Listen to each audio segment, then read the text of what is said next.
Hello friends, ഫിൻടോക്സിൻ്റെ മറ്റൊരു എപ്പിസോഡിലേക്ക് എല്ലാവർക്കും സ്വാഗതം. അപ്പോൾ ഇന്നത്തെ എപ്പിസോഡിൽ നമ്മൾ ഡിസ്കസ് ചെയ്യാനായിട്ട് പോകുന്നത് മ്യൂച്വൽ ഫണ്ടുകൾ നമുക്ക് എവിടെ സ്റ്റാർട്ട് ചെയ്യാം എന്നതിനെ പറ്റിയിട്ടാണ്. പല വീഡിയോസിലും നിങ്ങൾ മ്യൂച്വൽ ഫണ്ടിനെ പറ്റി പഠിച്ചു കഴിഞ്ഞു. ഇനി ഇത് എങ്ങനെ സ്റ്റാർട്ട് ചെയ്യാം, എവിടെ സ്റ്റാർട്ട് ചെയ്യാം എന്നതാണ് അറിയേണ്ടത്. അപ്പോൾ തീർച്ചയായിട്ടും നമുക്ക് മ്യൂച്വൽ ഫണ്ട് സ്റ്റാർട്ട് ചെയ്യാനായിട്ട് ഒരുപാട് ഓപ്ഷൻസ് അവൈലബിൾ ആണ്. അപ്പോൾ അത് ഏതൊക്കെയാണ് ആ ഓപ്ഷൻസ്, അതിന് എന്തൊക്കെ അഡ്വാൻറ്റേജസും ഡിസഡ്വാൻറ്റേജസും ഉണ്ട് എന്നൊക്കെ വളരെ ഡീറ്റെയിൽ ആയിട്ട് ഡിസ്കസ് ചെയ്യുന്നൊരു വീഡിയോ ആണ്. അതുകൊണ്ട് വീഡിയോ മുഴുവനായിട്ടും കാണുക. ഏതെങ്കിലും ഒരു പോർഷൻ മാത്രം കണ്ടുകൊണ്ട് ഇതാണ് നല്ലത് എന്ന് അസ്യൂം ചെയ്ത് മുന്നോട്ട് പോകാണ്ടിരിക്കുക. മുഴുവൻ കണ്ടതിന് ശേഷം ഏതാണോ നിങ്ങൾക്ക് സ്യൂട്ടബിൾ എന്ന് തോന്നുന്നത് ആ ഓപ്ഷൻ തിരഞ്ഞെടുത്തുകൊണ്ട് മുന്നോട്ട് പോകാനായിട്ടും ശ്രമിക്കുക. അപ്പോൾ once again welcome back to Fintalks. This is Alex Jacob.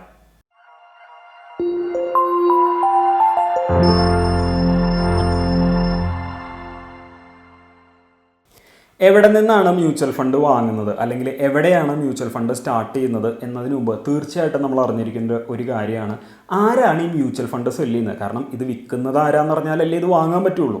അപ്പോൾ തീർച്ചയായിട്ടും ആദ്യം അറിയേണ്ടതും ആരാണ് ഈ മ്യൂച്വൽ ഫണ്ടുകളൊക്കെ മാർക്കറ്റിൽ ലോഞ്ച് ചെയ്യുന്നത് എന്നാണ്. അപ്പോൾ ഓരോ മ്യൂച്വൽ ഫണ്ട് സ്കീമുകളും മാർക്കറ്റിലേക്ക് റിലീസ് ചെയ്യുന്നത് അസറ്റ് മാനേജ്മെൻറ്റ് കമ്പനീസാണ്. ഷോർട്ടാക്കിയിട്ട് നമുക്ക് അവരെ AMC എന്ന് വിളിക്കാം. അപ്പോൾ പല AMCകളുടെ പേരും നിങ്ങൾക്ക് പരിചിതമായിരിക്കും. HDFC, ICICI, Parag Parikh, Motilal Oswal, DSP, BlackRock, Nippon India എന്നിങ്ങനെ ഒരുപാട് പേരുകൾ നിങ്ങൾ കേട്ടിട്ടുണ്ടായിരിക്കും. നിങ്ങൾ കേൾക്കാത്ത പല പേരുകളും ഉണ്ടായിരിക്കും. ഇന്ത്യയിൽ ഏകദേശം 44 AMCകൾ അല്ലെങ്കിൽ അസറ്റ് മാനേജ്മെൻറ്റ് കമ്പനീസ് ഓപ്പറേറ്റിംഗ് ആണ്. അപ്പോൾ ഒരുപാട് പേരുകൾ ചിലപ്പോൾ നമ്മൾ കേട്ടിട്ട് പോലും ഉണ്ടായിരിക്കില്ല പല ആളുകളും. അപ്പോൾ ഈ അസറ്റ് മാനേജ്മെൻറ്റ് കമ്പനികളുടെ ജോലിയാണ് ഒരു മ്യൂച്വൽ ഫണ്ട് സ്കീമിനെ മാർക്കറ്റിൽ എത്തിക്കുക എന്നുള്ളത്. മ്യൂച്വൽ ഫണ്ടിൽ ബിഗിനേഴ്സ് ആയിട്ടുള്ള ആളുകളുടെ ഒരു ചെറിയ തെറ്റിദ്ധാരണയാണ് മ്യൂച്വൽ ഫണ്ട് സ്റ്റാർട്ട് ചെയ്യേണ്ടത് ബാങ്കിലാണെന്നും അതുപോലെ തന്നെ ബാങ്ക് വഴി മ്യൂച്വൽ ഫണ്ട് സ്റ്റാർട്ട് ചെയ്ത് കഴിഞ്ഞാൽ അത് സേഫ് ആണെന്നും വിചാരിക്കുന്ന ആളുകളുണ്ട്. അപ്പോൾ അതൊരു തെറ്റിദ്ധാരണയാണ്. കാരണം എന്താണെന്ന് പറഞ്ഞു കഴിഞ്ഞാൽ ബാങ്ക് അല്ല mutual fund company. Mutual fund കമ്പനിയും ബാങ്കും തമ്മിൽ യാതൊരു ബന്ധവുമില്ല. രണ്ടും സെപ്പറേറ്റ്ലി രണ്ട് എൻറ്റിറ്റീസാണ്. SBI ബാങ്ക് അല്ല SBI funds management private limited എന്ന് പറയുന്ന മ്യൂച്വൽ ഫണ്ട് ഹാൻഡിൽ ചെയ്യുന്ന SBIയുടെ കമ്പനി. അപ്പോൾ SBI ബാങ്കിൽ പോയിട്ട് നമ്മൾ SBI മ്യൂച്വൽ ഫണ്ടിൽ ഇൻവെസ്റ്റ് ചെയ്യുന്നതുകൊണ്ട് നമുക്ക് അഡീഷണൽ സേഫ്റ്റി ഒന്നും കിട്ടുന്നില്ല. അപ്പോൾ ഏതൊരു മ്യൂച്വൽ ഫണ്ടും ഇന്ത്യയിൽ മാനേജ് ചെയ്യുന്നത് അതാത് റെസ്പെക്റ്റീവ് ആയിട്ടുള്ള മ്യൂച്വൽ ഫണ്ട് കമ്പനികളാണ്. അപ്പോൾ ആ മ്യൂച്വൽ ഫണ്ട് കമ്പനിയിൽ നിങ്ങൾ ഏത് വഴിയിൽ പോയിട്ട് ഇൻവെസ്റ്റ് ചെയ്ത് കഴിഞ്ഞ് കഴിഞ്ഞാലും നിങ്ങൾക്ക് ഒരേ റിസ്ക് തന്നെയാണ്. അത് ബാങ്കിൽ ചെയ്തതുകൊണ്ട് നിങ്ങൾക്ക് കൂടുതൽ പ്രത്യേകതയൊന്നും കിട്ടാൻ പോകുന്നില്ല. അപ്പോൾ എവിടെ മ്യൂച്വൽ ഫണ്ട് സ്റ്റാർട്ട് ചെയ്യണം എന്നതിലേക്ക് വരുന്നതിന് മുമ്പ് നിങ്ങൾ തീർച്ചയായിട്ടും അറിഞ്ഞിരിക്കേണ്ട ഒരു കാര്യമാണ്, ബാങ്ക് വഴി നിങ്ങളൊരു മ്യൂച്വൽ ഫണ്ട് സ്റ്റാർട്ട് ചെയ്യുന്നതുകൊണ്ട് നിങ്ങൾക്കൊരു അഡീഷണൽ സേഫ്റ്റി കിട്ടുന്നില്ല. കാരണം ബാങ്ക് അല്ല മ്യൂച്വൽ ഫണ്ടുകളെ ഹാൻഡിൽ ചെയ്യുന്നത്. മ്യൂച്വൽ ഫണ്ടുകളെ മാനേജ് ചെയ്യുന്നത് അതാത് മ്യൂച്വൽ ഫണ്ട് കമ്പനികളും ആ മ്യൂച്വൽ ഫണ്ട് കമ്പനികളെ കൺട്രോൾ ചെയ്യുന്നത് അസോസിയേഷൻ ഓഫ് മ്യൂച്വൽ ഫണ്ട് ഇന്ത്യയാണ്. അപ്പോൾ AMFI എന്നാണ് നമ്മൾ വിളിക്കുക. അപ്പോൾ ആ ഓർഗനൈസേഷനാണ് ഓരോ മ്യൂച്വൽ ഫണ്ടുകളുടെ കാര്യങ്ങളും വളരെ കൃത്യമായിട്ട് മാനേജ് ചെയ്യുന്നത്. അതുകൊണ്ട് ബാങ്കിൽ ഒരു മ്യൂച്വൽ ഫണ്ട് സ്റ്റാർട്ട് ചെയ്തു എന്ന് പറഞ്ഞു കഴിഞ്ഞാൽ അത് സേഫായി എന്ന് കരുതാതിരിക്കുക. ബാങ്ക് വഴിയും ചെയ്യാം എന്നുള്ള ഒരു ഓപ്ഷൻ മാത്രമാണ് നമുക്ക് ലഭിക്കുന്നത്.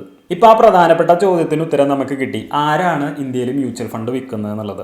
ഇനി കാര്യങ്ങൾ വളരെ എളുപ്പമാണ്. ഇനി മ്യൂച്വൽ ഫണ്ട് വാങ്ങേണ്ട ആളുകൾക്ക് തീർച്ചയായിട്ടും ഈ അസറ്റ് മാനേജ്മെൻറ്റ് കമ്പനിയുടെ കയ്യിൽ നിന്നാണ് മ്യൂച്വൽ ഫണ്ട് വാങ്ങേണ്ടത്. അപ്പോൾ അത് എങ്ങനെ വാങ്ങാം എന്നുള്ളതിന് നമുക്ക് 2 ഓപ്ഷൻ ഉണ്ട്. ഒന്നാമത്തെ ഓപ്ഷൻ എന്ന് പറയുന്നത് ഡയറക്റ്റ്ലി വിത്ത് AMC എന്നുള്ളതാണ്. അതായത് നേരിട്ട് നമുക്ക് അസറ്റ് മാനേജ്മെൻറ്റ് കമ്പനിയുടെ നിന്ന് മ്യൂച്വൽ ഫണ്ടുകൾ വാങ്ങാം. രണ്ടാമത്തെ ഓപ്ഷൻ എന്ന് പറയുന്നത് ഓതറൈസ്ഡ് ഇൻ്റർമീഡിയറി വഴി ഈ മ്യൂച്വൽ ഫണ്ടുകൾ വാങ്ങാമെന്നുള്ളതാണ്. അപ്പോൾ ആരാണ് ഈ ഓതറൈസ്ഡ് ഇൻ്റർമീഡിയറി? അതൊരു അഡ്വൈസർ ആവാം, അതൊരു ബ്രോക്കർ ആവാം, അതൊരു ഡിസ്ട്രിബ്യൂട്ടർ ആവാം, നിങ്ങളുടെ ബാങ്കർ ആവാം. ആർക്ക് വേണമെങ്കിലും ഈ ഓതറൈസ്ഡ് ഇൻ്റർമീഡിയറി ആവാം. പക്ഷേ അതിനുള്ള ലൈസൻസ് അവർക്കുണ്ടായിരിക്കണം. അപ്പോൾ ഇതിൽ ഏത് ഓപ്ഷൻ തിരഞ്ഞെടുക്കണം എന്നുള്ളത് നമ്മൾ ഏത് പ്ലാൻ ചൂസ് ചെയ്യുന്നു എന്നതിനനുസരിച്ചിരിക്കും. അപ്പോൾ പ്രധാനമായിട്ടും മ്യൂച്വൽ ഫണ്ട് പ്ലാനുകളെ 2ആയിട്ട് തരംതിരിച്ചിട്ടുണ്ട്, ഡയറക്റ്റ് പ്ലാനും റെഗുലർ പ്ലാനും. അപ്പോൾ എന്താണ് ഈ റെഗുലർ പ്ലാനും ഡയറക്റ്റ് പ്ലാനെന്നും ആദ്യം മനസ്സിലാക്കാം. അപ്പോൾ റെഗുലർ പ്ലാൻസ് എന്ന് പറഞ്ഞു കഴിഞ്ഞാൽ ആദ്യകാലത്ത് മ്യൂച്വൽ ഫണ്ടൊക്കെ സ്റ്റാർട്ട് ചെയ്ത സമയത്ത് അതൊരു ഡിസ്ട്രിബ്യൂഷൻ ചാനൽ വഴി മാത്രമാണ് ആളുകളിലേക്ക് എത്തിയിരുന്നത്. അപ്പോൾ ഒരു ജനറേഷൻ മുമ്പുണ്ടായിരുന്ന ആളുകളൊക്കെ മ്യൂച്വൽ ഫണ്ടിൽ ഇൻവെസ്റ്റ് ചെയ്തിരുന്നത് ഡിസ്ട്രിബ്യൂട്ടേഴ്സ് വഴിയായിരുന്നു, അല്ലെങ്കിൽ ബ്രോക്കേഴ്സ് വഴിയായിരുന്നു. അപ്പോൾ നമ്മുടെ നാട്ടിൽ സാധാരണ LIC ഏജൻ്റൊക്കെ പോലെ മ്യൂച്വൽ ഫണ്ടിൻ്റെ ഏജൻ്റായിട്ട് അല്ലെങ്കിൽ ബ്രോക്കറായിട്ടൊക്കെ വർക്ക് ചെയ്തിരുന്ന ആളുകൾ നമ്മുടെ അടുത്ത് വന്ന് ഒരു ചായയൊക്കെ കുടിച്ച് നമ്മളെ ഒരു മ്യൂച്വൽ ഫണ്ടിൽ ജോയിൻ ചെയ്യാനായിട്ട് സഹായിക്കുന്നു. അപ്പോൾ അങ്ങനെയാണ് അന്ന് മ്യൂച്വൽ ഫണ്ടുകൾ വർക്ക് ചെയ്തുകൊണ്ടിരുന്നത്. എന്നാൽ അതിനകത്തൊരു ഡ്രോബാക്ക് ഉണ്ടായിരുന്നു. അതായത് ഇതിൽ വരുന്ന പല ആളുകളും കമ്മീഷൻ കൂടുതൽ കിട്ടുന്ന മ്യൂച്വൽ ഫണ്ട് സ്കീമുകളെ ഇൻവെസ്റ്റേഴ്സിന് സജസ്റ്റ് ചെയ്യാനായിട്ട് തുടങ്ങി. അപ്പോൾ അവർ വളരെ ബയാസ്ഡ് ആയിട്ട്, അതായത് ഇൻവെസ്റ്ററിനെ സംബന്ധിച്ച് കൂടുതൽ റിട്ടേൺസ് കിട്ടുന്ന മ്യൂച്വൽ ഫണ്ടിന് പകരം അവർക്ക് കൂടുതൽ കമ്മീഷൻ കിട്ടുന്ന മ്യൂച്വൽ ഫണ്ടുകളെ ആളുകൾക്ക് കൊടുക്കാനായിട്ട് തുടങ്ങി. അപ്പോൾ എന്ത് സംഭവിച്ചു? തീർച്ചയായിട്ടും ഇതിൽ ഇൻവെസ്റ്റ് ചെയ്യുന്ന ആളുകൾക്ക് ഉദ്ദേശിച്ച സമയത്ത് ഉദ്ദേശിച്ച റിട്ടേൺസ് വരാതായപ്പോൾ അവർക്ക് മ്യൂച്വൽ ഫണ്ട് തട്ടിപ്പാണെന്നും അത് ഇൻഡസ്ട്രിയെ തന്നെ സാരമായി ബാധിക്കുന്ന രീതിയിൽ ഒരു നെഗറ്റീവ് ഇമ്പാക്റ്റ് ഉണ്ടാക്കി. അതുകൊണ്ട് തന്നെ ഒരുപാട് ആളുകൾ മ്യൂച്വൽ ഫണ്ടിൽ നിന്ന് പണം പിൻവലിച്ചു. ഒരുപാട് പേർക്ക് പൈസ നഷ്ടപ്പെട്ടു. ശരിയായ രീതിയിൽ സജസ്റ്റ് ചെയ്യാതെ, റെക്കമെൻഡ് ചെയ്യാതെ പല തെറ്റായിട്ടുള്ള മ്യൂച്വൽ ഫണ്ടുകളിലേക്കും ആളുകളുടെ റിസ്ക് പ്രൊഫൈൽ നോക്കാതെ പണം നിക്ഷേപിച്ചതുകൊണ്ട് മ്യൂച്വൽ ഫണ്ട് ഇൻഡസ്ട്രി അത് വളരെ മോശമായിട്ട് ബാധിച്ചപ്പോൾ ഗവൺമെൻറ് എടുത്തൊരു ഡിസിഷനാണ് ജനുവരി 2013 നമുക്ക് ഡയറക്റ്റ് പ്ലാൻ ലോഞ്ച് ചെയ്യാം എന്നുള്ളത്. അതായത് ഇന്ത്യയിൽ അവൈലബിൾ ആയിട്ടുള്ള എല്ലാ മ്യൂച്വൽ ഫണ്ടുകൾക്കും ഡയറക്റ്റായിട്ട് ഇൻവെസ്റ്ററിന് ഇൻവെസ്റ്റ് ചെയ്യാൻ പറ്റുന്ന ഒരു പ്ലാനും കൂടെ കൊണ്ടുവരണം എന്നുള്ളത്. അങ്ങനെ അതൊരു മാൻഡേറ്ററി ആക്കിയപ്പോൾ എല്ലാ മ്യൂച്വൽ ഫണ്ട് കമ്പനികളും അവരുടെ കീഴിലുണ്ടായിരുന്ന എല്ലാ പ്ലാൻസിനും അതേ ഈക്വലൻ്റ് ആയിട്ടുള്ള ഒരു ഡയറക്റ്റ് പ്ലാനും ക്രിയേറ്റ് ചെയ്തു. അങ്ങനെ 2013 മുതലാണ് നമ്മൾ ഇന്ന് കാണുന്ന ഈ ഡയറക്റ്റ് പ്ലാൻസ് മാർക്കറ്റിൽ അവൈലബിൾ ആയി തുടങ്ങിയത്. അപ്പോൾ ഈ ഡയറക്റ്റ് പ്ലാൻസ് വരുന്നത് വരെ ഒരു പ്ലാൻ ഉണ്ടായിരുന്നത് നമ്മളിപ്പോൾ സ്പ്ലിറ്റ് ചെയ്ത് 2 പ്ലാൻ ആക്കി. അപ്പോൾ പുതിയ ആ പ്ലാനെ നമ്മൾ ഡയറക്റ്റ് പ്ലാൻ എന്ന് വിളിക്കുന്നു. പഴയ നമ്മുടെ കയ്യിൽ ഉണ്ടായിരുന്ന പ്ലാനുകളെല്ലാം ഇനി നമ്മൾ റെഗുലർ പ്ലാൻസ് എന്നാണ് വിളിക്കുന്നത്. അപ്പോൾ ഇവർ തമ്മിൽ എന്താണ് വ്യത്യാസം? ഡയറക്റ്റ് പ്ലാൻ എന്ന് പറഞ്ഞു കഴിഞ്ഞാൽ പേര് പോലെ തന്നെ നമ്മൾ ഡയറക്റ്റ് ആയിട്ട് അസറ്റ് മാനേജ്മെൻറ്റ് കമ്പനിയുടെ കയ്യിൽ നിന്ന് മ്യൂച്വൽ ഫണ്ടുകൾ വാങ്ങുന്നു. അപ്പോൾ നമ്മളും അവരും തമ്മിൽ നേരിട്ട് നടത്തുന്ന ഒരു ഡീലിംഗ് ആണ്. ഇതിൽ ഇടനിലക്കാരും. കാരണം എന്താണ്? ഇടനിലക്കാരുണ്ടായിരുന്നല്ലോ പഴയ പ്രശ്നം. കാരണം അവർ കൂടുതൽ കമ്മീഷൻ അടിക്കാനായിട്ട് നോക്കി. അപ്പോൾ നിങ്ങൾക്ക് ഗവൺമെൻറ് 2 ഓപ്ഷൻ തന്നിരിക്കുകയാണ്. അപ്പോൾ ഇൻവെസ്റ്ററിനെ സംബന്ധിച്ച് ഇനി പരാതിയൊന്നും ഉണ്ടാവാൻ പാടില്ല. അപ്പോൾ നമുക്ക് ഇൻവെസ്റ്റ് ചെയ്യുമ്പോൾ നിങ്ങൾക്ക് അവർ കമ്മീഷൻ കൂടുതൽ അടിക്കുന്നുണ്ടെന്ന് തോന്നിയാൽ നിങ്ങൾ നേരിട്ട് മ്യൂച്വൽ ഫണ്ട് കമ്പനിയുടെ നിന്ന് പോയിട്ട് മ്യൂച്വൽ ഫണ്ട് മേടിക്കുക.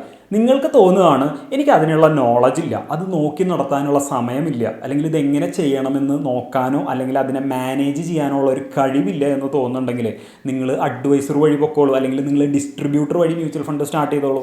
നിങ്ങൾക്ക് 2 ഓപ്ഷനും ഗവൺമെൻറ് തന്നിരിക്കുകയാണ്. വളരെ സ്മാർട്ടായിട്ട് ഗവൺമെൻറ് ഇവിടെ കൈ കഴുകി. അപ്പോൾ നിങ്ങൾക്ക് ഏത് ഓപ്ഷൻ വേണമെന്നുള്ളത് നിങ്ങൾ തീരുമാനിക്കുക. സ്വന്തമായിട്ട് മ്യൂച്വൽ ഫണ്ട് എന്താണെന്നും അതെങ്ങനെ വർക്ക് ചെയ്യുന്നു, അതിന് പെർഫോമൻസും കാര്യങ്ങളും മാനേജ് ചെയ്യാനും അത് സ്വിച്ച് ചെയ്യാനും റീബാലൻസ് ചെയ്യാനും അങ്ങനെയുള്ള കാര്യങ്ങളൊക്കെ പറ്റിയുള്ള ഒരു നോളജ് നിങ്ങൾക്കുണ്ട് എന്നുണ്ടെങ്കിൽ തീർച്ചയായിട്ടും നിങ്ങൾ കൺസിഡർ ചെയ്യേണ്ടത് ഡയറക്റ്റ് മ്യൂച്വൽ ഫണ്ട് ഇൻവെസ്റ്റിംഗ് ആണ്. അല്ല, നിങ്ങൾക്ക് ഇതിനുള്ളൊരു അഡിക്വേറ്റ് നോളജ് ഇല്ല എന്നുണ്ടെങ്കിൽ നിങ്ങൾ കൺസിഡർ ചെയ്യേണ്ടത് ഒരു അഡ്വൈസർ വഴിയോ അല്ലെങ്കിൽ ഒരു ഡിസ്ട്രിബ്യൂട്ടർ വഴിയോ മ്യൂച്വൽ ഫണ്ടിൽ ഇൻവെസ്റ്റ് ചെയ്യുക എന്നുള്ളതാണ്. ഇനി നമുക്ക് ഈ 2 ഓപ്ഷൻസിൻ്റെയും അഡ്വാൻറ്റേജസും ഡിസഡ്വാൻറ്റേജസും എന്താണെന്ന് കൂടെ നോക്കാം. അപ്പോൾ ഡയറക്റ്റായിട്ട് AMCന്ന് മ്യൂച്വൽ ഫണ്ട് വാങ്ങുക എന്ന് പറഞ്ഞു കഴിഞ്ഞാൽ ഒരു പക്ഷേ പല ആളുകളും വിചാരിക്കുന്നത് നമ്മൾ അവരുടെ ഓഫീസിൽ ചെല്ലുന്നു, ഒരു ആപ്ലിക്കേഷൻ മേടിക്കുന്നു, അത് ഫില്ല് ചെയ്ത് കൊടുക്കുന്നു, മ്യൂച്വൽ ഫണ്ട് സ്റ്റാർട്ട് ചെയ്യുന്നു എന്നൊക്കെ ആയിരിക്കും.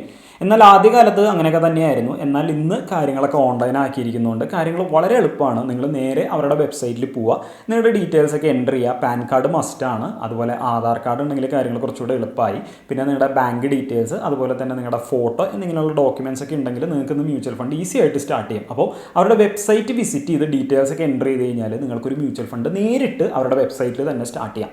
എന്നാൽ ഇതിനൊരു ഡ്രോബാക്ക് ഉണ്ട്. കാരണം എന്താണെന്ന് പറഞ്ഞാൽ നിങ്ങൾ ഒന്നിൽ കൂടുതൽ മ്യൂച്വൽ ഫണ്ടുകളിൽ ഇൻവെസ്റ്റ് ചെയ്യേണ്ടതായിട്ട് വരുമ്പോൾ പല വെബ്സൈറ്റുകളിൽ പല അക്കൗണ്ടുകൾ ഉണ്ടാക്കിയിട്ട് ഓരോ മ്യൂച്വൽ ഫണ്ടിൻ്റെയും പെർഫോമൻസ് നോക്കാൻ വേണ്ടി ഓരോ വെബ്സൈറ്റ് വിസിറ്റ് ചെയ്യേണ്ടതായിട്ട് വരുന്നു. അപ്പോൾ ഇത് വേറൊരു പ്രോബ്ലം അല്ലേ? അപ്പോൾ ഈ പ്രോബ്ലത്തിനുള്ള സൊല്യൂഷനാണ് ഇന്ന് നമ്മൾ മാർക്കറ്റിൽ കാണുന്ന പല direct mutual fund applications solve ചെയ്തിരിക്കുന്നത്. അതായത് ഗ്രോ ആപ്പ് അല്ലെങ്കിൽ സീറോദ കോയിൻ അല്ലെങ്കിൽ അപ്സ്റ്റോക്ക് പോലെയുള്ള പല ആപ്ലിക്കേഷൻസിലും നമുക്കിന്ന് മ്യൂച്വൽ ഫണ്ടിൽ ഇൻവെസ്റ്റ് ചെയ്യാം. അപ്പോൾ ഇതെല്ലാം ഡയറക്റ്റായിട്ട് മ്യൂച്വൽ ഫണ്ടിൽ ഇൻവെസ്റ്റ് ചെയ്യാൻ നമ്മളെ സഹായിക്കുന്ന ആപ്ലിക്കേഷൻസ് ആണ്. അപ്പോൾ ഈ ആപ്ലിക്കേഷൻസ് സത്യത്തിൽ എന്താണ് ചെയ്യുന്നത്? നമ്മുടെ KYC എല്ലാം കംപ്ലീറ്റ് ചെയ്ത് നമ്മുടെ ഡീറ്റെയിൽസ് എല്ലാം കളക്ട് ചെയ്ത് നമുക്ക് വേണ്ടി ഒരു മ്യൂച്വൽ ഫണ്ട് അക്കൗണ്ട് ഉണ്ടാക്കി ആ മ്യൂച്വൽ ഫണ്ടിൽ ഇൻവെസ്റ്റ് ചെയ്യാനായിട്ട് ഡയറക്റ്റായിട്ട് AMC ആയിട്ട് ഇൻവെസ്റ്റ് ചെയ്യാനായിട്ട് നമ്മളെ സഹായിക്കുന്നു. മാത്രമല്ല ഇന്ത്യയിലുള്ള എല്ലാ AMCയുടെ മ്യൂച്വൽ ഫണ്ടുകളും അവിടെ അവൈലബിൾ ആണ്. അപ്പോൾ ആ ഒരു പ്ലാറ്റ്ഫോം ഉപയോഗിച്ച് കഴിഞ്ഞാൽ നിങ്ങൾ എവിടേക്ക് ഇൻവെസ്റ്റ് ചെയ്യുന്നോ അതെല്ലാം നിങ്ങൾക്ക് ഒരു കുടക്കീഴിൽ കാണാൻ പറ്റും എന്നുള്ളതാണ് നിങ്ങൾ ഇത്തരത്തിലുള്ള ആപ്ലിക്കേഷൻസ് ഉപയോഗിക്കുമ്പോൾ ഏറ്റവും വലിയൊരു അഡ്വാൻറ്റേജ്. അപ്പോൾ അഡ്വാൻറ്റേജ് ഒക്കെ നല്ല രസമുണ്ട്. ഇനി ഇതിൻ്റെ ഡിസഡ്വാൻറ്റേജ് എന്താണ്? തുടക്കത്തിലെ നമ്മൾ പറഞ്ഞ പോലെ നമ്മൾ ചെയ്യുന്നത് എന്താണെന്ന് നമുക്കറിയില്ല എന്നുണ്ടെങ്കിൽ അത് തന്നെയാണ് അതിൻ്റെ ഏറ്റവും വലിയ ഡിസഡ്വാൻറ്റേജ്. നമുക്ക് മ്യൂച്വൽ ഫണ്ട് എന്താണെന്നും മ്യൂച്വൽ ഫണ്ട് എങ്ങനെ വർക്ക് ചെയ്യുന്നു, അതെങ്ങനെ മാനേജ് ചെയ്യപ്പെടുന്നു, അതിൻ്റെ ഫണ്ടമെൻ്റലായിട്ടുള്ള കാര്യങ്ങളും ടെക്നിക്കലായിട്ടുള്ള കാര്യങ്ങളും മനസ്സിലാക്കാൻ പറ്റുന്നില്ല എന്നുണ്ടെങ്കിൽ നിങ്ങളിത് ഒരിക്കലും ബാങ്കിൽ RD ചെയ്യുന്നത് പോലെ കണ്ണടച്ച് പൈസ ഇട്ടാൽ കുറേ നാൾ കഴിയുമ്പോൾ റിട്ടേൺസ് കിട്ടും എന്ന് വിചാരിച്ച് മ്യൂച്വൽ ഫണ്ടിലേക്ക് ഒരിക്കലും ഇറങ്ങരുത്. കാരണം ഓരോ മ്യൂച്വൽ ഫണ്ടുകളും ഓരോ രീതിയിലാണ് വർക്ക് ചെയ്യുന്നത്. അപ്പോൾ മ്യൂച്വൽ ഫണ്ടുകൾ എങ്ങനെ പ്രവർത്തിക്കുന്നു എന്ന് അല്പം നോളജുള്ള ആളുകൾക്ക് തീർച്ചയായിട്ടും ഡയറക്റ്റ് ആപ്ലിക്കേഷൻസ് നല്ലതാണ്. ഇനി ഇത്തരത്തിലുള്ള ആപ്ലിക്കേഷൻസ് എല്ലാം നമുക്ക് പ്രൊവൈഡ് ചെയ്യുന്നത് മ്യൂച്വൽ ഫണ്ട് ഓർഡർ പ്ലേസ് ചെയ്യാനുള്ള ഒരു വിൻഡോ മാത്രമാണ്. അവരൊരിക്കലും നിങ്ങൾക്ക് മ്യൂച്വൽ ഫണ്ട് സജസ്റ്റ് ചെയ്യാനോ റെക്കമെൻഡ് ചെയ്യാനോ ഏതാണ് നിങ്ങൾക്ക് കൂടുതൽ യോജിക്കുന്നതെന്ന് പറഞ്ഞു തരാനോ മെനക്കെടാറില്ല. കാരണം അവരുടെ ജോലി എന്ന് പറയുന്നത് നിങ്ങൾ പ്ലേസ് ചെയ്യുന്ന ഓർഡർ എടുത്തുകൊണ്ട് മാർക്കറ്റിൽ പ്ലേസ് ചെയ്ത് നിങ്ങൾക്ക് ആവശ്യമുള്ള മ്യൂച്വൽ ഫണ്ട് യൂണിറ്റുകൾ അലോക്കേറ്റ് ചെയ്ത് തരിക എന്നുള്ളത് മാത്രമാണ്. അവരൊരിക്കലും നിങ്ങൾ എന്ത് ഗോളിന് വേണ്ടി ഇൻവെസ്റ്റ് ചെയ്യുന്നോ അല്ലെങ്കിൽ എന്ത് പർപ്പസാണ് നിങ്ങൾ മ്യൂച്വൽ ഫണ്ടിൽ കൊണ്ടെത്തിച്ചെന്നോ ഏത് മ്യൂച്വൽ ഫണ്ട് നിങ്ങൾ വാങ്ങണമെന്നോ അവർ പറഞ്ഞു തരില്ല. അതുകൊണ്ട് തന്നെ ഡയറക്റ്റിലേക്ക് പോകുന്ന ആളുകളോട് പറയാനുള്ളത് മ്യൂച്വൽ ഫണ്ടുകളെ പറ്റി നല്ലൊരു നോളജ് ഉണ്ടെങ്കിൽ മാത്രം സ്വന്തമായിട്ട് ഡു ഇറ്റ് യുവർ സെൽഫ് ആയിട്ട് നിങ്ങൾക്ക് മ്യൂച്വൽ ഫണ്ടിലേക്ക് ചെയ്യാനുള്ള ഒരു ഓപ്ഷൻ മാത്രമാണ് ഡയറക്റ്റായിട്ട് മ്യൂച്വൽ ഫണ്ടിൽ ചെയ്യുക എന്നുള്ളത്. എന്നാൽ ഇന്ന് പല ആളുകളും ആപ്ലിക്കേഷൻസിനോടുള്ള ഫാൻറ്റസി കാരണം നമുക്കിന്ന് വളരെയധികം ആപ്ലിക്കേഷൻസ് പ്ലേ സ്റ്റോറിൽ അവൈലബിൾ ആണ്. അപ്പോൾ ജസ്റ്റ് കുറച്ച് ക്ലിക്ക് മാത്രം ചെയ്താൽ ഇന്ന് മ്യൂച്വൽ ഫണ്ട് സ്റ്റാർട്ട് ചെയ്യാം. അപ്പോൾ അത്രയും എളുപ്പമാണല്ലോ എന്ന് വിചാരിച്ച് മ്യൂച്വൽ ഫണ്ട് എന്ന് പറയുന്ന പ്രൊഡക്റ്റ് എന്താണെന്ന് പോലും മനസ്സിലാക്കാതെ ഡയറക്റ്റിലോട്ട് ചാടിപ്പോകുന്ന ഒരുപാട് ആളുകളുണ്ട്. നല്ലത് തന്നെയാണ്, പക്ഷേ എന്താണെന്നും കൂടെ മനസ്സിലാക്കി ചെയ്യുന്ന ആളുകൾക്ക്. അപ്പോൾ മ്യൂച്വൽ ഫണ്ടിൽ നോളജുള്ള ആളുകൾ ഡയറക്റ്റ് ചെയ്യുന്നതുകൊണ്ട് യാതൊരു ഡിസഡ്വാൻറ്റേജും ഇല്ല.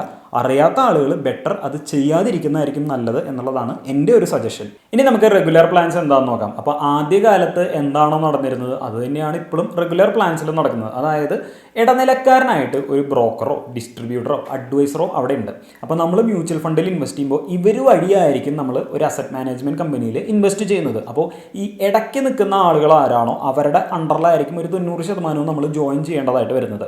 അപ്പോൾ ഈ ഡിസ്ട്രിബ്യൂഷൻ മോഡലിൽ അല്ലെങ്കിൽ നമ്മളൊരു ബാങ്കർ വഴിയോ അല്ലെങ്കിൽ നമ്മളൊരു ബ്രോക്കർ വഴിയോ ചെയ്യുമ്പോൾ അവരത് വെറുതെ അല്ല ചെയ്യുന്നത്, അല്ലേ? തീർച്ചയായിട്ടും അവർക്കൊരു ബെനിഫിറ്റിന് വേണ്ടിയാണ് അവർ ചെയ്യുന്നത്. അപ്പോൾ അവർക്ക് ഒരു ബ്രോക്കറേജ് ആൻഡ് കമ്മീഷൻ അവിടെ കിട്ടുന്നു. അതുകൊണ്ടാണ് അവർ ഇടനിലക്കാരനായിട്ട് വർക്ക് ചെയ്യുന്നത്. അപ്പോൾ നമ്മളെ സംബന്ധിച്ച് നമ്മൾക്കിത് നോക്കി നടത്താനുള്ള കഴിവില്ല അല്ലെങ്കിൽ അതിനുള്ള സമയമില്ല എന്നുണ്ടെങ്കിൽ ആ ഒരു സിറ്റുവേഷനിലായിരിക്കും നമ്മളെപ്പോഴും ഈ ഡിസ്ട്രിബ്യൂട്ടർ അല്ലെങ്കിൽ ഈ ഒരു ബ്രോക്കർ വഴി മ്യൂച്വൽ ഫണ്ടിലേക്ക് പോകുന്നത്. അപ്പോൾ അയാളുടെ ജോലി മാർക്കറ്റിൽ നടക്കുന്ന ഫ്ലക്ച്വേഷൻസ് അല്ലെങ്കിൽ മാർക്കറ്റിൻ്റെ കയറ്റ ഇറക്കങ്ങൾക്കനുസരിച്ച് നമ്മുടെ മ്യൂച്വൽ ഫണ്ടിനെ നല്ല രീതിയിൽ മുന്നോട്ട് കൊണ്ടുപോകാനായിട്ട് അവർ ഒരുപക്ഷെ നമ്മളെ സഹായിക്കും. ചിലപ്പോൾ ഒരു ഡിസ്ട്രിബ്യൂഷൻ മോഡലിൽ പോകുമ്പോൾ അവരതും ചിലപ്പോൾ ചെയ്യുന്നുണ്ടായിരിക്കില്ല. ഒരു മ്യൂച്വൽ ഫണ്ടിൽ നമ്മൾ ജോയിൻ ചെയ്യാൻ മാത്രം സഹായിക്കുന്ന ഡിസ്ട്രിബ്യൂട്ടേഴ്സും ബ്രോക്കേഴ്സും മാർക്കറ്റിൽ അവൈലബിൾ ആണ്. അപ്പോൾ നമ്മൾ എവിടെ ചെയ്യുന്നു എന്നുള്ളത് വളരെ ഇമ്പോർട്ടൻ്റ് ആണ്. അപ്പോൾ ഈ ഡിസ്ട്രിബ്യൂട്ടറുടെ ജോലി എന്ന് പറയുന്നത് മ്യൂച്വൽ ഫണ്ടിൽ ജോയിൻ ചെയ്യാൻ നിങ്ങളെ സഹായിക്കുക എന്നുള്ളത് മാത്രമാണ്. പക്ഷേ നിങ്ങളുടെ ഇൻവെസ്റ്റ്മെൻറ്റ് മാനേജ് ചെയ്യുന്നത് ആരാണ്? മ്യൂച്വൽ ഫണ്ട് കമ്പനികളാണ്. അതായത് ആവശ്യമുള്ള സ്റ്റോക്കുകൾ വാങ്ങുന്നതും വിൽക്കുന്നതും അല്ലെങ്കിൽ ഡെറ്റ് മ്യൂച്വൽ ഫണ്ടുകളാണെങ്കിൽ ആവശ്യമുള്ള കോൺട്രാക്റ്റുകൾ വാങ്ങുന്നതും വിൽക്കുന്നതും എല്ലാം മ്യൂച്വൽ ഫണ്ട് കമ്പനിയിലിരിക്കുന്ന ഫണ്ട് മാനേജർ എന്ന് പറയുന്ന ആളായിരിക്കും. അപ്പോൾ പല ആളുകളും വിചാരിക്കുന്നത് ഈ ഫണ്ട് മാനേജർ എന്ന് പറയുന്നത് ഒരു വ്യക്തിയാണെന്നാണ്. അങ്ങനെ ആയിരിക്കണമെന്ന് യാതൊരു നിർബന്ധമില്ല. ഒന്നിൽ കൂടുതൽ ആളുകൾ അടങ്ങിയ ഒരു ബോർഡ് വേണമെങ്കിലും ഈ ഫണ്ട് മാനേജർ എന്ന് നമുക്ക് വിളിക്കാം. അപ്പോൾ അങ്ങനെയുള്ള ഒരു ബോർഡായിരിക്കാം അല്ലെങ്കിൽ ഒരു വ്യക്തിയായിരിക്കാം ഫണ്ട് മാനേജർ. അപ്പോൾ അവരാണ് ആവശ്യമുള്ള സ്റ്റോക്കുകൾ വാങ്ങുന്നതും വിൽക്കുന്നതും. അല്ലാതെ മ്യൂച്വൽ ഫണ്ടിൽ ജോയിൻ ചെയ്യുന്ന നമ്മളെപ്പോലെയുള്ള ഇൻവെസ്റ്റേഴ്സ് അല്ല ഏത് സ്റ്റോക്ക് വേണമെന്നും ഏത് സ്റ്റോക്ക് വേണ്ടാന്നും തീരുമാനിക്കുന്നത്. അപ്പോൾ ഇൻവെസ്റ്റ് ചെയ്യുന്നതിന് മുന്നേ തന്നെ ഏതൊക്കെ സ്റ്റോക്കുകളിൽ അല്ലെങ്കിൽ ഏതൊക്കെ പേപ്പേഴ്സിലാണ് ഈ മ്യൂച്വൽ ഫണ്ട് ഇൻവെസ്റ്റ് ചെയ്യപ്പെടുന്നത് എന്നുള്ളത് ആ ഫണ്ടിൻ്റെ സ്കീം ഡോക്യുമെൻ്റ് വായിച്ചു കഴിഞ്ഞാൽ നമുക്ക് മനസ്സിലാവും. അപ്പോൾ ഈ ഇടനിലക്കാരനായിട്ട് നിൽക്കുന്ന ആൾ അല്ലെങ്കിൽ ഈ ഡിസ്ട്രിബ്യൂട്ടറായിട്ട് നിൽക്കുന്ന ആളുണ്ടല്ലോ, അദ്ദേഹത്തിന് വേണ്ടത്ര ക്വാളിഫിക്കേഷൻ ഉണ്ട് എന്ന് നമുക്ക് വെരിഫൈ ചെയ്യണ്ടേ. അപ്പോൾ ഇത് കൺട്രോൾ ചെയ്യുന്നത് അസോസിയേഷൻ ഓഫ് മ്യൂച്വൽ ഫണ്ട് ഇന്ത്യയാണ്. അതുപോലെ തന്നെ സെബി എന്ന് പറയുന്ന സ്റ്റോക്ക് എക്സ്ചേഞ്ച് ബോർഡ് ഓഫ് ഇന്ത്യയാണ്. ഇവരാണ് ഈ ഇടനിലക്കാരായിട്ട് വർക്ക് ചെയ്യുന്ന ആളുകൾക്ക് വേണ്ടത്ര ക്വാളിഫിക്കേഷൻ ഉണ്ടോ എന്ന് എൻഷുർ ചെയ്യുന്നത്. കാരണം ഓതറൈസ്ഡ് ആയിട്ടുള്ള ഡിസ്ട്രിബ്യൂട്ടർ, ഓതറൈസ്ഡ് ആയിട്ടുള്ള അഡ്വൈസർ എന്ന് പ്രത്യേകം ഈ വീഡിയോൻ്റെ തുടക്കത്തിൽ ഞാൻ പറഞ്ഞിരുന്നു. അപ്പോൾ അവർക്ക് ആവശ്യമായിട്ടുള്ള ഓതറൈസേഷൻ അല്ലെങ്കിൽ അതിനാവശ്യമായിട്ടുള്ള ലൈസൻസ്, ഡിസ്ട്രിബ്യൂഷൻ ലൈസൻസ് അല്ലെങ്കിൽ അഡ്വൈസറി ലൈസൻസ് ഒക്കെ ഈ കൺട്രോളേഴ്സാണ് പ്രൊവൈഡ് ചെയ്യുന്നത്. അപ്പോൾ ഈ ലൈസൻസ് ഇല്ലാത്ത ആളുകൾക്ക് പോയിട്ട് ഒരാളുടെ മ്യൂച്വൽ ഫണ്ട് നോക്കി റിവ്യൂ ചെയ്യാനോ അല്ലെങ്കിൽ സജസ്റ്റ് ചെയ്യാനോ സാധിക്കില്ല. അപ്പോൾ നിങ്ങൾ ഒരാളോട് പോയിട്ട് എനിക്കൊരു 4 മ്യൂച്വൽ ഫണ്ട് പറഞ്ഞു തരൂ, അല്ലെങ്കിൽ എൻ്റെ കയ്യിലിരിക്കുന്ന മ്യൂച്വൽ ഫണ്ടുകൾ നോക്കിയിട്ട് അത് നല്ല മ്യൂച്വൽ ഫണ്ടുകളാണോ എന്ന് പറഞ്ഞു തരൂ എന്ന് ചോദിക്കണമെങ്കിൽ അയാൾ അതിന് ക്വാളിഫൈഡ് ആയിട്ടുള്ള ആളായിരിക്കണം. അല്ലാതെ നമുക്ക് ഗൂഗിളിൽ പോയിട്ട് ബെസ്റ്റ് മ്യൂച്വൽ ഫണ്ട്സ് ഇൻ 2021 എന്ന് ചോദിക്കുന്നതൊക്കെ ഒരു വിഡ്ഢിത്തരാണ്. കാരണം ഗൂഗിൾ ഒരിക്കലും ഒരു അഡ്വൈസർ അല്ല, അല്ലെങ്കിൽ ഗൂഗിൾ ഒരിക്കലും ഒരു ഓതറൈസ്ഡ് പേഴ്സൺ അല്ല നിങ്ങൾക്കൊരു മ്യൂച്വൽ ഫണ്ട് സജസ്റ്റ് ചെയ്യാനായിട്ട്. അതുകൊണ്ട് തന്നെ റിയൽ ഹ്യൂമൺ ആയിട്ടുള്ള ഓതറൈസ്ഡ് ആയിട്ടുള്ള ലൈസൻസ് ഉള്ള ഒരാളിൽ നിന്നായിരിക്കണം നിങ്ങൾ മ്യൂച്വൽ ഫണ്ടിൻ്റെ സജഷൻസ് എടുക്കേണ്ടത്. അല്ലാതെ യൂട്യൂബിലോ വാട്സാപ്പിലോ ടെലഗ്രാമിലോ വരുന്ന ടിപ്സുകളിലോ ചില വെബ്സൈറ്റുകളിൽ പോയിട്ട് നിങ്ങൾ സെർച്ച് ചെയ്യുമ്പോൾ കിട്ടുന്ന 5 സ്റ്റാർ റേറ്റിംഗ് വെച്ചോ അല്ല നിങ്ങൾ മ്യൂച്വൽ ഫണ്ടിൽ ഇൻവെസ്റ്റ് ചെയ്യേണ്ടത്. കാരണം അത്തരത്തിലുള്ള പല റേറ്റിങ്ങുകളും പല ടിപ്പുകളും ഒരുപക്ഷെ പെയ്ഡ് ആയിട്ടുള്ള അല്ലെങ്കിൽ പ്രൊമോട്ട് ചെയ്യപ്പെടുന്ന റിസൾട്ടുകളായിരിക്കാനായിട്ട് നല്ല സാധ്യതയുണ്ട്. അതുകൊണ്ട് തന്നെ നിങ്ങൾ ജെന്യുവൻ ആണ് എന്ന് നിങ്ങൾ ട്രസ്റ്റ് ചെയ്യുന്ന ഒരു അഡ്വൈസർ വഴിയോ ഡിസ്ട്രിബ്യൂട്ടർ വഴിയോ ബാങ്കർ വഴിയോ ആയിരിക്കണം നിങ്ങൾ മ്യൂച്വൽ ഫണ്ടിൽ ഇൻവെസ്റ്റ് ചെയ്യേണ്ടത്. ഇനി നമുക്ക് റെഗുലർ പ്ലാൻസിൻ്റെ അഡ്വാൻറ്റേജസ് എന്താണെന്ന് നോക്കാം. റെഗുലർ പ്ലാൻസിൻ്റെ അഡ്വാൻറ്റേജ് എന്ന് പറഞ്ഞാൽ ഇതിൽ വേണ്ടത്ര നോളജ് ഇല്ലാത്ത അല്ലെങ്കിൽ ഇതിനു വേണ്ടി ടൈം സ്പെൻഡ് ചെയ്യാനില്ലാത്ത ആളുകളെ സംബന്ധിച്ച് അവർക്ക് ആവശ്യമായിട്ടുള്ള സർവീസ് ഒരു ഡിസ്ട്രിബ്യൂട്ടർക്കോ ഒരു ബ്രോക്കർക്കോ അല്ലെങ്കിൽ ഒരു ഫിനാൻഷ്യൽ അഡ്വൈസറിനോ പ്രൊവൈഡ് ചെയ്യാൻ പറ്റുന്നുണ്ടെന്നുണ്ടെങ്കിൽ അത്തരം ആളുകളെ സംബന്ധിച്ച് ദ ബെസ്റ്റ് ഓപ്ഷൻ എന്ന് പറയുന്നത് ഒരു ഡിസ്ട്രിബ്യൂട്ടർ വഴി മ്യൂച്വൽ ഫണ്ടിലേക്ക് പോകുക എന്നുള്ളതാണ്.